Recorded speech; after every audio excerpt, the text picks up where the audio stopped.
Assalamu alaikum bachcho, class 10.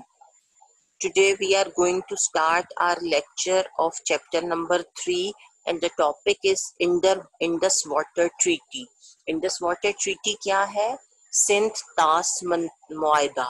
ये एक agreement है जो हमारे वाटर्स के ऊपर, हमारे पानी के ऊपर, दरियाओं के ऊपर इंडिया के साथ हुआ था। इन जो 1947 में at the time of partition, जब पार्टीशन हुई तो Ferozepur headworks built on river Sutlej and Madhopur headworks on river Ravi were given to India. तो जो पार्टीशन के टाइम फिरोजपुर हेडवर्क्स जो था, हेडवर्क्स क्या होता है? हेडवर्क्स जो होता है वो it is basically a structure at a head और diversion point of a waterway. Water पानी को डाइवर्ट करने के लिए, मोड़ने के लिए उसका रुख ये बनाया जाता है। And it is smaller than a barrage, वो बैराज से छोटा होता है। And is used to divert water from a river into canal.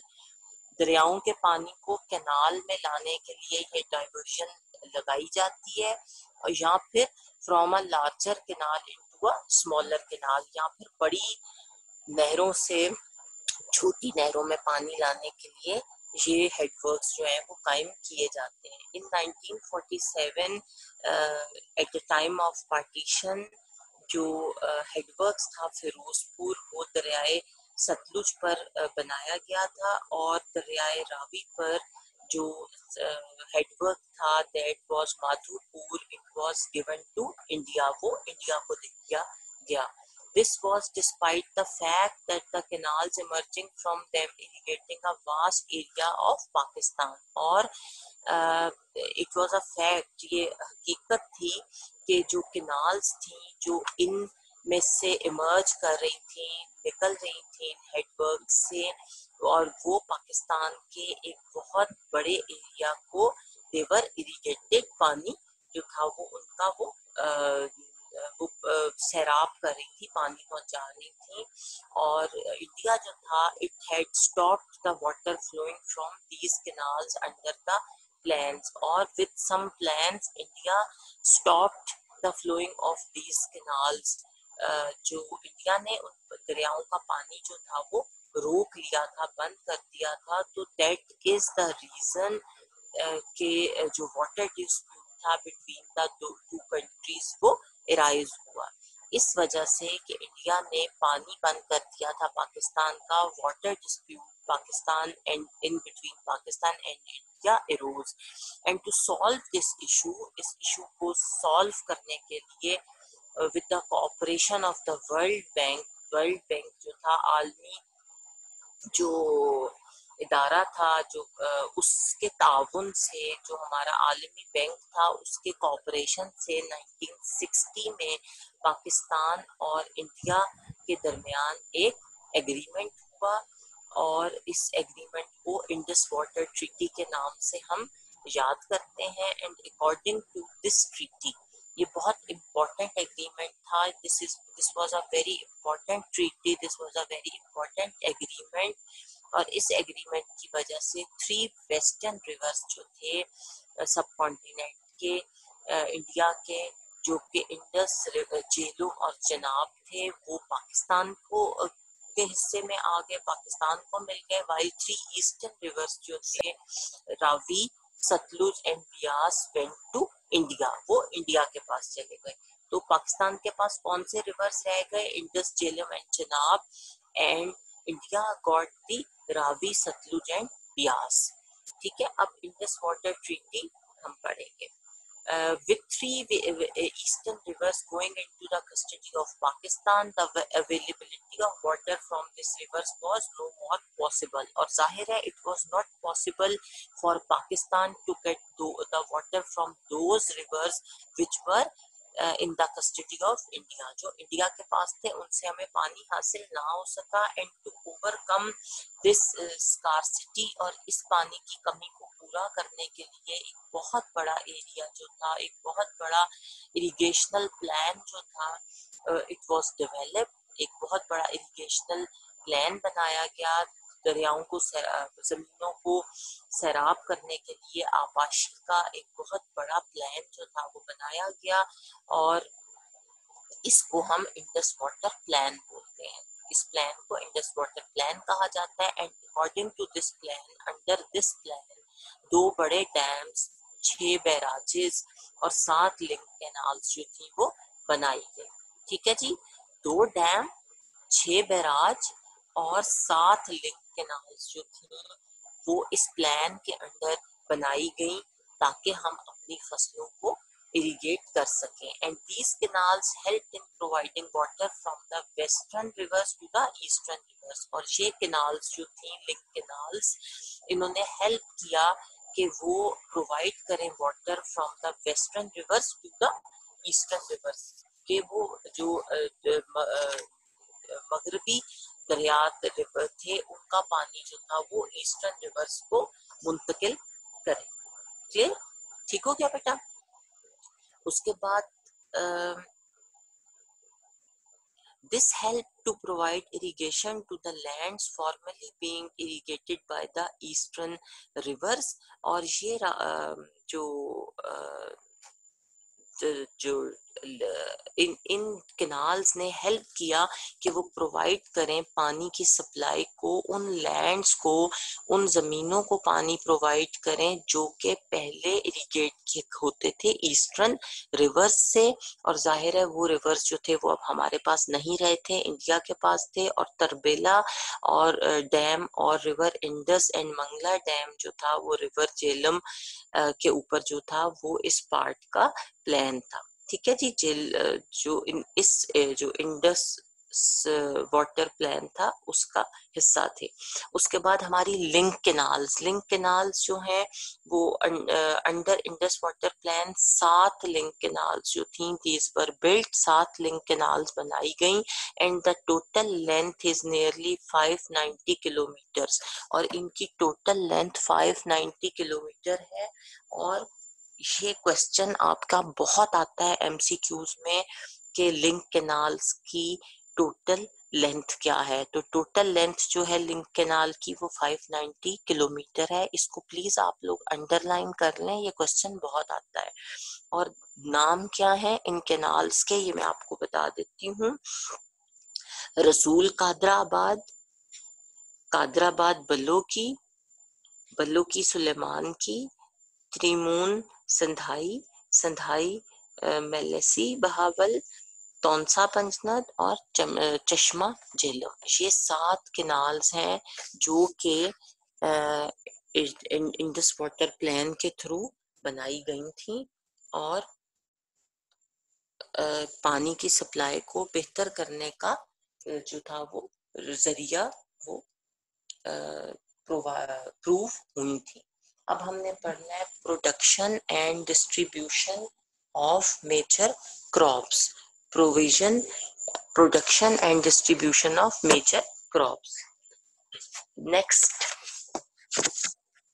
Next page पे आपने पढ़ना है production and distribution of major crops. हमारी जो मेन क्रॉप्स हैं, हमारी जो मेन फसलें हैं, हमारी वो फसलें जिनको हम जिनके ऊपर हम डिपेंडेंट हैं, उनकी पैदावार, प्रोडक्शन और डिस्ट्रीब्यूशन जो है वो कैसे है। ठीक है जी। पाकिस्तान जो है पाकिस्तान में जो काश्त की जाती हैं फसलों को हार्वेस्ट किया जाता है, वो हम डिवाइड करते हैं इनटू 2 बिग ग्रुप्स। हम 2 बड़े हिस्सों में उनको तकसीम करते हैं। And this division is based upon the seasons. ये डिवीजन जो है ये मौसम के ऊपर डिपेंडेंट होती हैं, और इनका क्या नाम है? रबी क्रॉप्स एंड खरीफ क्रॉप्स। ठीक है, ये 2 बड़ी फसलें हैं जिनके ऊपर हमारा जो डिपेंडेंट है सारा सिस्टम ऑफ हार्वेस्ट। जो हमारा हार्वेस्टिंग सिस्टम है वो सारा इन 2 बड़ी फसलों के ऊपर डिपेंडेंट है, जो कि रबी क्रॉप है और हमारी खरीफ क्रॉप है। ठीक है, सब पहले है रबी क्रॉप्स। रबी क्रॉप्स जो है वो कौन सी क्रॉप्स होती हैं? बेसिकली ये वो क्रॉप्स होती हैं which are sown at the end of monsoon, हमारे मॉनसून सीजन के आखिर पर ये उगाई जाती हैं, और the beginning of winter season, और सर्दी के सीजन शुरू होने पर उगाई जाती हैं, जिस for example between September and October. ठीक है। और जो रबी क्रॉप्स हैं इनका सीजन है फ्रॉम सितंबर टू अप्रैल, और ये क्रॉप्स जो हैं मोस्टली ग्रोन, इनमें कौन कौन सी क्रॉप्स जो है वो बहुत इंपॉर्टेंट है, wheat, barley, Bengal gram and oil producing crops. हमारी जो कपास है, जो हमारी बार्ले है, जौ है, चने हैं, बंगाल ग्राम वाइट जो हमारे चने होते हैं वो है, गंदुम, जौ, चने, और तेल वाली जो प्रोड्यूस है जिनसे हम ऑयल प्रोड्यूस करते हैं, वो फसलें इसमें शामिल हैं। ठीक है। हमारी गंदुम, जौ, चने और ऑयल प्रोड्यूसिंग क्रॉप्स रबी क्रॉप्स का हिस्सा है।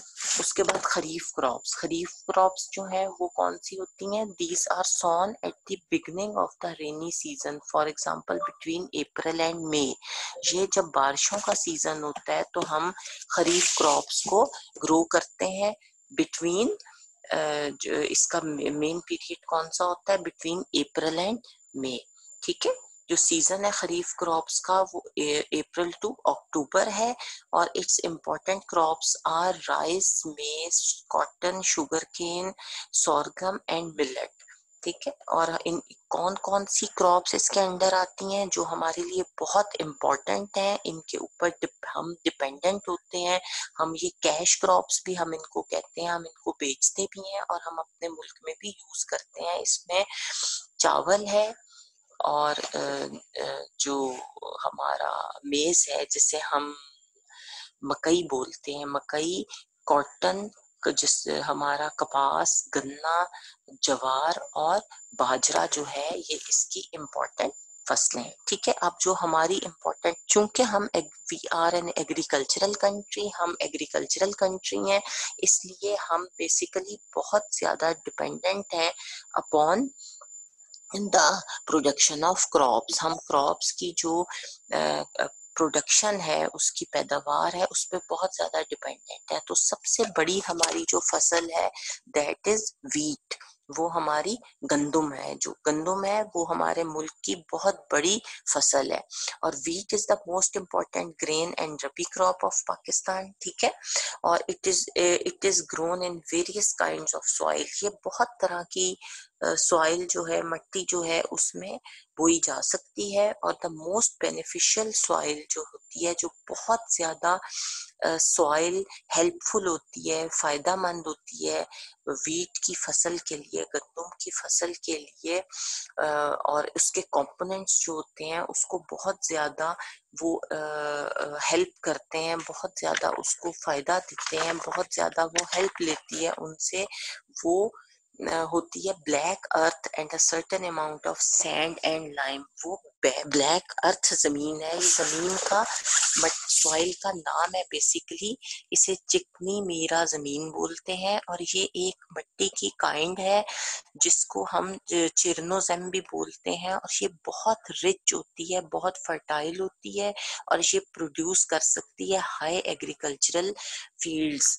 हमारी फील्ड्स की जो हमारी पैदावार है उसको बहुत ज्यादा बढ़ा सकती है ये मिट्टी, जिसे ब्लैक अर्थ बोलते हैं। और इस जमीन में जो बेनिफिशियल होती है वीट की पैदावार के लिए, उसमें थोड़ा सा सैंड और लाइम, चूना जो है वो भी अगर एडेड हो तो बहुत ज्यादा वो इफेक्टिव होता है इसकी प्रोडक्शन के लिए। और जो सरफेस होती है उस लैंड की जिसमें हम वीट को ग्रो करना चाह रहे हैं, वीट को सॉन करना चाह रहे हैं, वीट को बोना चाह रहे हैं, उसका लेवल, वो भी लेवल्ड होनी चाहिए, स्मूथ होनी चाहिए, हमवार होनी चाहिए, ताकि पानी जो है उसका फ्लो जो है, पानी का जो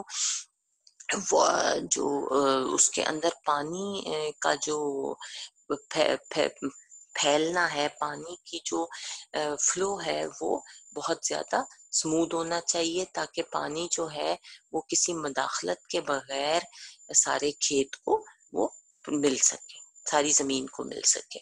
और more than 2/3 of the crop जो है हमारी वो कल्टीवेट होती है उन एरियाज में जहाँ पर इरिगेशन जो है वो कैनाल्स के जरिए होती है, जहाँ पर नहरों के जरिए हम पानी फसलों को पहुंचाते हैं। और it is harvested on area of nearly 5 million acres.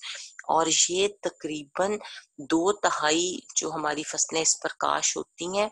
और हर साल तकरीबन 8 मिलियन हेक्टेयर रकबे पर गंदम जो है वो हम हार्वेस्ट करते हैं। और it is cultivated in following types of areas. अब वो कौन कौन से एरियाज हैं जिनमें हम इनको काश्त करते हैं, उसमें जो नहरी एरिड एरियाज हैं। एरिड एरियाज वो होते हैं जो कि हमारे ड्राई रीजन्स होते हैं, जो कि जिन्हें हम सहराई इलाके कहते हैं, जहाँ पर लैक ऑफ वाटर होता है। हमारे सहराई इलाकों में भी ये ग्रो की जाती है और उन इलाकों में भी ग्रो की जाती है जहाँ पर पानी कैनाल से दिया जाता है। और the areas where rainfall is definitely in large amounts during autumn and summers. और जहाँ पर रेनफॉल जो है वो बहुत बड़ी तादाद में समर्स गर्मियों में और ऑटम में होती है, वहां पर भी ये बहुत अच्छी तादाद में उगाए जाते हैं। And according to the facts and figures of the economic survey of 1314, 25 million ton जो हमारी गंदम है वो हम पैदा करते हैं हर साल। वो हमारी जो है वो गंदम पैदा की जाती है। तकरीबन जो 25 मिलियन टन से जायद गंदम हासिल होती है। और जो हमारा प्रोविंस पंजाब है, पंजाब का प्रोविंस है, उसमें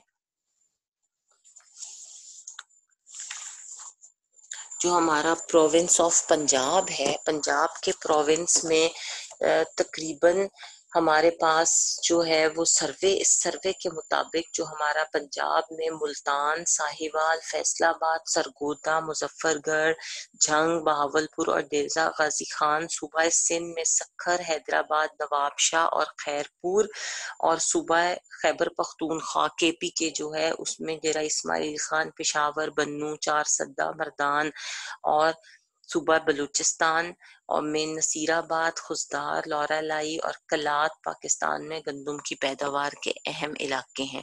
ठीक है, तो हमने ये भी देख लिया कि हमारी गंदम के पैदावार के अहम एरियाज कौन से हैं, और हमें ये भी पता लग गया कि गंदम की पैदावार के लिए कौन सी जमीन जो है वो बहुत ज्यादा इफेक्टिव है। तो ब्लैक अर्थ जो है वो बहुत ज्यादा फर्टाइल लैंड है और फर्टिलिटी के हिसाब से वो बहुत ज्यादा अहम है for the production of wheat. और हमने ये भी देख लिया कि उसको पानी जो है वो हम जहाँ से नहरों को पानी देते हैं वो उन इलाकों में ये बेहतर ग्रो होती है। उसके बाद सेकंड नंबर पे है राइस, जिसे हम चावल बोलते हैं, जो हम बहुत शौक से खाते हैं और बहुत ही ज्यादा इम्पोर्टेंट क्रॉप ये पाकिस्तान की कंसिडर की जाती है। Rice is an important crop of Pakistan, or favorable conditions for its harvesting are hot and humid climate, continuous rainfall, fertile soil and level land. और चावल जो है उसकी जो पैदावार है उसके लिए गर्म और ह्यूमिड एरियाज, जो मरतूब आबो हवा होती है जिसमें ह्यूमिडिटी होती है, हब्स होता है। जाहिर है जब बारिश होती है तो बारिश के साथ हब्स और ह्यूमिडिटी और नमी वाला मौसम जो है वो होता है, और बारिश चाहिए होती है। और इसकी फर्टाइल और सॉफ्ट लैंड और जो लेवल्ड लैंड होते हैं वो इसकी प्रोडक्शन के लिए बहुत ज्यादा इम्पोर्टेंट होते हैं। और it is the second important nutritional crop of Pakistan. ठीक है, ये दूसरी बड़ी पाकिस्तान की सबसे ज्यादा इस्तेमाल होने वाली और पाकिस्तान की ग़िज़ाई ज़रूरियात को पूरा करने वाली ये दूसरी अहम जो है वो फसल कंसिडर की की जाती है and it fulfils nutritional requirements and is an important source of foreign exchange. और ये हमारी ग़िज़ाई ज़रूरियात भी पूरा करता है और इसके अलावा ये हमें फॉरेन एक्सचेंज भी ला कर देता है। फॉरेन एक्सचेंज कहाँ से कैसे आता है? क्योंकि चावल हमारे पास इतनी क्वांटिटी में हम ग्रो करते हैं कि we have a bulk of rice जो we can export to other countries, जो हम दूसरे ममालिक को भेजते हैं, दूसरे ममालिक को एक्सपोर्ट करते हैं और उससे हम अच्छा खासा रेवेन्यू जो है, पैसा जो है वो अर्न करते हैं। ठीक है। And according to the economic facts and figures of 2013 and 14, चावल की प्रोडक्शन जो है इज अप्रोक्सीमेटली 6.7 बिलियन टन है पाकिस्तान में। एंड पाकिस्तान में जो ज्यादा ये जो हमारे सबसे ज्यादा चावल जो हैं वो पंजाब के जिला गुजरांवाला, हाफिजाबाद, शेखुपुरा, सियालकोट, नारेवाल, कसूर, लाहौर और उकाड़ा वगैरह में लगाए जाते हैं। और सूबा सिंध का जो इरिगेशनल इलाके हैं उसमें चावल की काश्त के लिए वो मशहूर हैं। और सूबा खैबर पख्तूनख्वा में चावल करम एजेंसी के अलावा सूबा बलूचिस्तान में नसीराबाद के इलाके में चावल काश्त किए जाते हैं। और वन इम्पॉर्टेंट थिंग, जब हम चावल काश्त करते हैं तो ये कहा जाता है कि चावल जो है उसके पाँव जो हैं वो पानी में होते हैं, तो वो पानी, खड़े पानी में उनको उगाया जाता है और वो मौसम ह्यूमिड उसके लिए बहुत ज्यादा आइडियल होता है। ठीक हो गया। उसके बाद हमने पढ़ना है मेज, मकई। मकई जो है वो भी पाकिस्तान की बहुत इम्पोर्टेंट खरीफ की क्रॉप है। ठीक है। और ये यूज होती है for nutritional purposes and as a fodder for animals. ये हम अपनी न्यूट्रिशनल पर्पसेस के लिए भी इस्तेमाल करते हैं and it is very ideal for the fodder of animals. जो हमारे जानवरों का, हमारे एनिमल्स का चारा है, जो उनका खाना है, उसके लिए भी हम इसको इस्तेमाल करते हैं। और ये ज्यादातर हार्वेस्ट क्लास में नहीं है सर, साथ 20% है, 11:30 तक उसके बाद।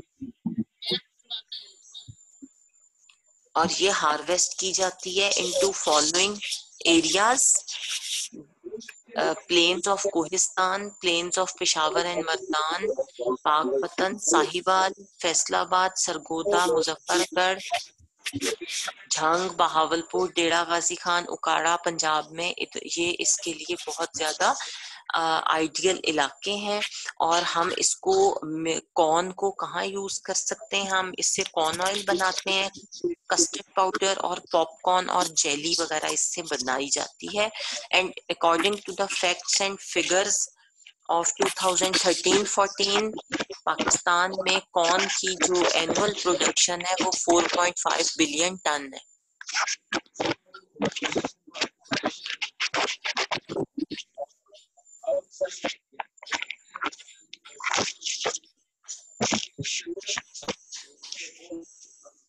नेक्स्ट इज कपास, कॉटन।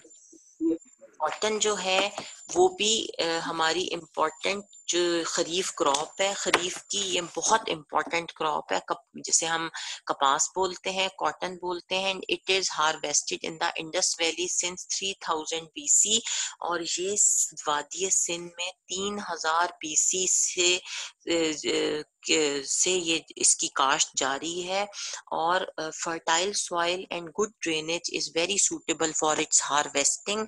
और इसे उगाने के लिए, हार्वेस्ट करने के लिए, काश्त करने के लिए हमें अच्छी जमीन और पानी का जो निकास है, पानी खड़ा ना हो यहाँ पर, वो जमीन हमें जरूरत होती है इसके लिए। और इसकी जो during the harvesting weather we should be hot and dry, weather should be hot and dry, गर्म और जो खुश्क मौसम जो है वो इसके लिए जरूरी है।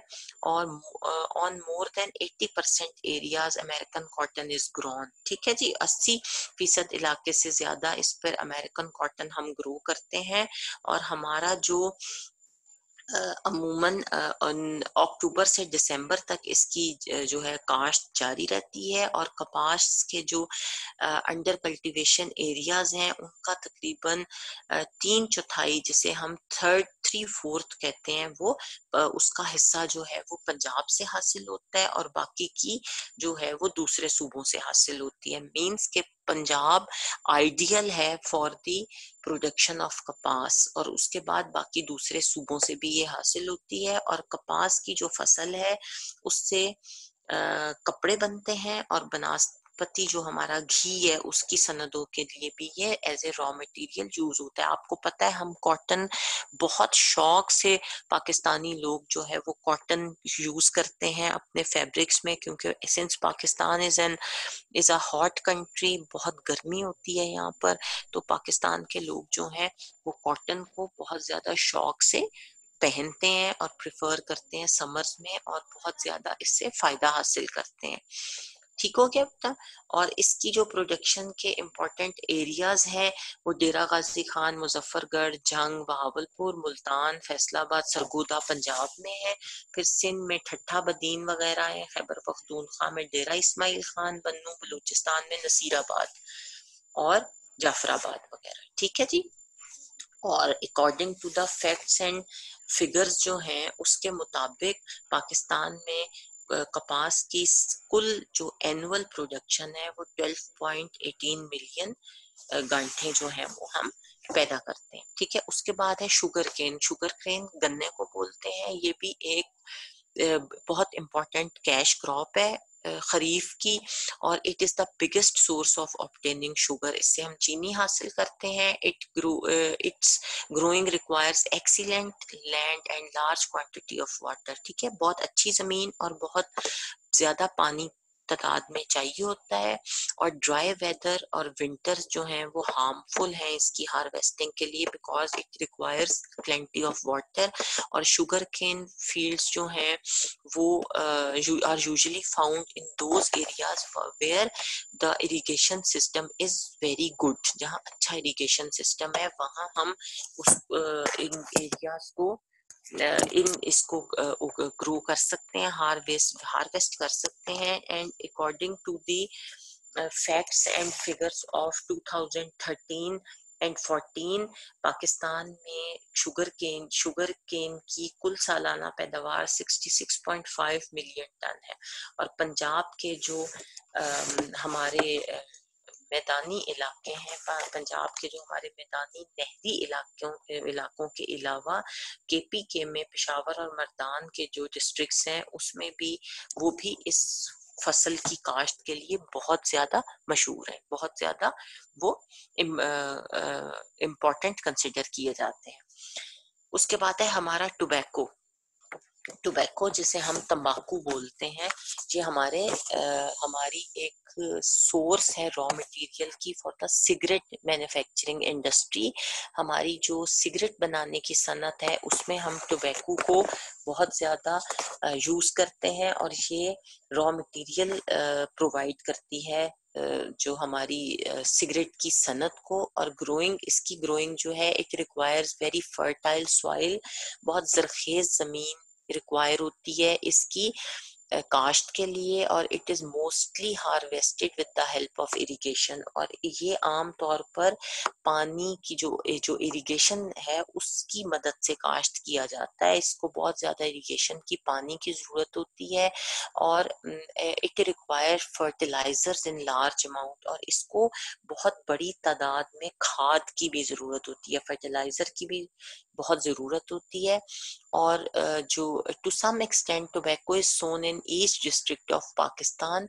हर डिस्ट्रिक्ट में थोड़ा बहुत टोबैको जो है वो बोया जाता है, बट मगर ज्यादातर इसकी जो काश्त होती है, ज्यादातर जो इसके लिए आइडियल लैंड्स हैं इसकी कल्टीवेशन के लिए, वो सवात, मर्दान, सवाबी, अटक, साहिवाल, गुजरात, बिहारी, टोबा टेक सिंह वगैरह है। ठीक है। और according to the facts and figures of 13-14, उसके मुताबिक पाकिस्तान में जो टोबैको है उसकी कुल सालाना पैदावार जो है वो 108 मिलियन टन है। ठीक हो गया बेटा। उसके बाद आ गए हमारे फ्रूट्स, वेजिटेबल्स एंड पल्सेस। ये सारी वो चीजें हम पढ़ रहे हैं जो हमारे मुल्क में ज्यादा तादाद में हार्वेस्ट की जाती हैं। हमारा हमारे फल, सब्जियां और दालें हैं वो भी बहुत ज्यादा इम्पोर्टेंट है हमारी एग्रीकल्चरल इंडस्ट्री के लिए। और वर्ल्ड फेमस जो हमारे खजूर के ऑर्चर्ड्स हैं, डेट ऑर्चर्ड्स हैं, वो लोकेटेड हैं इन मुल्तान, खैरपुर, कलाट डिवीजन। ठीक है, मशहूर जो खजूरें हैं वो हमारी यहाँ से हासिल होती हैं। और जो पाकिस्तान की सेमी ड्राई क्लाइमेट है, नीम खुश्क हमारा क्लाइमेट है, इसमें हमारे पैदा होने वाले फल जो हैं उसमें कीनू, माल्टे, लीमू वगैरह शामिल हैं। ये बहुत तादाद में पाकिस्तान में ग्रो किए जाते हैं। और Multan is famous for its mangoes. आजकल भी मैंगोज का सीजन है। एंड यू ऑल नो कि आम जो हैं वो मुल्तान में बहुत अच्छी नस्ल के आम जो हैं वो ग्रो किए जाते हैं, उनको उगाया जाता है। और एक्सलेंट क्वालिटी एप्पल्स जो हैं, पीचेस, चेरीज और पोमीग्रेनेट, अनार, चेरीज और जो हमारे आड़ू और सेब जो हैं वो भी हमारे पास बहुत अच्छे तादाद में ग्रो होते हैं कोयटा में। और रेनफॉल्स जो है वो मोस्टली विंटर में पेशावर, मर्दान, हजारा और कोयटा डिविजन्स में होती है। और दैट इज वाई जो एप्पल, आलमंड, प्लम्स, एप्रिकॉट और पीज हैं वो वहां पर बारिश के अच्छे होने की वजह से बहुत अच्छी और तादाद में उगते हैं। और एक्सीलेंट वेजिटेबल्स जो है वो पाकिस्तान में उगाए जाते हैं, जिसमें पोटैटोज हैं, गोभी है, tomatoes, onion, green chillies, radish वगैरह, ये सब चीजें पाकिस्तान में बहुत अच्छी तादाद में जो हैं वो उगाई जाती हैं। गाजर, मूली, भिंडी, तोरी, कद्दू वगैरह, शलजम, ये सब हमारे पास बहुत अच्छी तादाद में उगाए जाते हैं। और इसके अलावा हमारे मुल्क में डिफरेंट पल्सेस, जिन्हें दालें बोलते हैं, और ऑयल के जो बीज हैं वो भी प्रोड्यूस किए जाते हैं। क्लियर बेटा? ये हमारी इंपॉर्टेंट फसलें थी जो हमने पढ़ी हैं। अब हम पढ़ेंगे लाइफ स्टॉक। हमारा लाइफ स्टॉक जो है वो जो हमारे मवेशी पालने की सनत है वो हमारा हमें किस तरह हेल्प आउट करती है। तो लाइफ स्टॉक जो है वो लाइफ स्टॉक रेयरिंग मवेशी पालना जो है is an important role, plays an important role in the cultural agriculture of Pakistan। मवेशी पालना पाकिस्तान में बहुत इम्पोर्टेंट रोल प्ले करता है हमारे एग्रीकल्चरल सेक्टर में। और sheep farming is the popular profession of people living in areas where there are grazing lands। जहाँ पर हमारे चरागाहें हैं, ग्रेजिंग लैंड्स हैं, वो लैंड्स जहाँ जिनके ऊपर ग्रीनरी है, जिनके ऊपर सब्जा है, जो हमारे जो हैं वो जानवर खाते हैं, वो बहुत पॉपुलर प्रोफेशन है वहाँ लोगों का कि वो शीप रेयर करें, अपने गल्ला जो है, अपनी जो जानवर हैं उनको रेयर करें, उनको रेस करें। ठीक है जी। और ये this has very important role in the economy of Pakistan. और पाकिस्तान की जो मईशत है, इकोनॉमी है, उसमें बहुत इम्पोर्टेंट रोल प्ले करते हैं ये लोग जो कि अपने लैंड्स को, अपने जानवरों को रेस करते हैं, बड़ा करते हैं। और ये वो सेक्टर है हमारे मुल्क का, ये वो प्रोफेशन है जो डिफिकल्ट टाइम्स में जो गैर काश्तकार और बेजमीन हर वक्त एक मुश्किल वक्त में सहारा बन जाती है लोगों के लिए। और जिस वक्त कोई फार्मिंग नहीं होती, कोई फार्मिंग एरिया टाइम नहीं है, उस वक्त लोग इसके थ्रू अपनी अर्निंग्स जो है वो उसको पूरा करते हैं और अपने घर के रोजी रोटी जो है वो चलाते हैं। और bulls are used for ploughing the land. और जो बुल्स हैं, जो हमारे जो बैल हैं, वो जमीन चलाने और फसलों को एक जगह से दूसरी जगह ट्रांसपोर्ट करने के लिए क्रॉप्स को वो इस्तेमाल होते हैं। और गाय, भैंस, भेड़, बकरियां वगैरह जो हैं वो अगले वो हमारे बहुत इम्पोर्टेंट रोल प्ले करते हैं हमारी मईशत में। ठीक है। और ये हमें डेयरी जो प्रोडक्ट्स है वो भी प्रोवाइड करते हैं। और बटर, घी वगैरह जो है वो भी इससे हमारा हासिल होता है। ठीक है जी।